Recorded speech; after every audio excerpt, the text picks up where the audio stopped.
Remember we met, I could tell by your smile.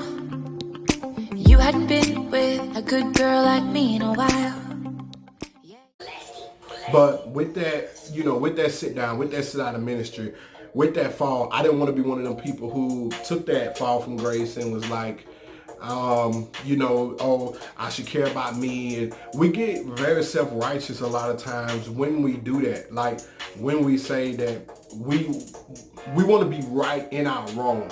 And we want to be like, and it's all about, we do it out of our feelings because we say, well, I should be cared about too, or I should be, yes, all of those things. But what you have to understand is sometimes you can't force people to do the stuff that you need in your life from other people because you're only you. Now you can choose what you accept from people, but you cannot force it. You can't force people to love you the way you want to be loved. You can't force people to, and then you can't find out there's something that you need and you're like, oh, I'm going to make you.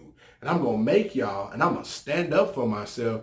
And that's not the same as actually standing up for yourself.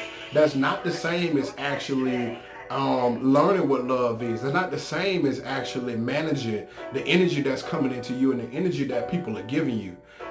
You have to be humble and walk with a humility and walk with a meekness. Now, yes, you can be bold too, because me, myself, is a very bold individual, but you can't be so bold and self-righteous that you lack humility, that you show no humility, because what you'll do, you'll become a person who doesn't show love. You'll become a person who you can't tell nothing.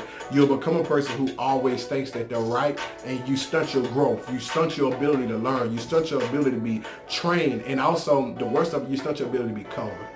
But in that time from you, Pastor, when I had that fall from grace, I was able to be humble. And what was crazy was that was a prayer that I had, because before becoming you, Pastor, I knew the biggest thing that I didn't have was humility, because I didn't even know what it was. And I remember praying to God. I remember sending the first family of my ministry. We're really close.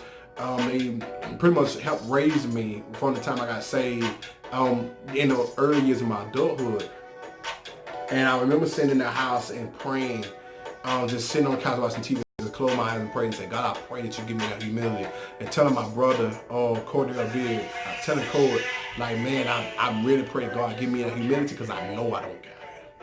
And he took me through that trial of giving it to me. But to the next chapter of the story, so I had that fall from grace, brought me back. And in our ministry, there's no, and at the time there was no such thing as associate pastors, but some of the roles that people would identify as associate pastor, leading the brotherhood, doing different Bible studies, different things like that, I stepped into that role.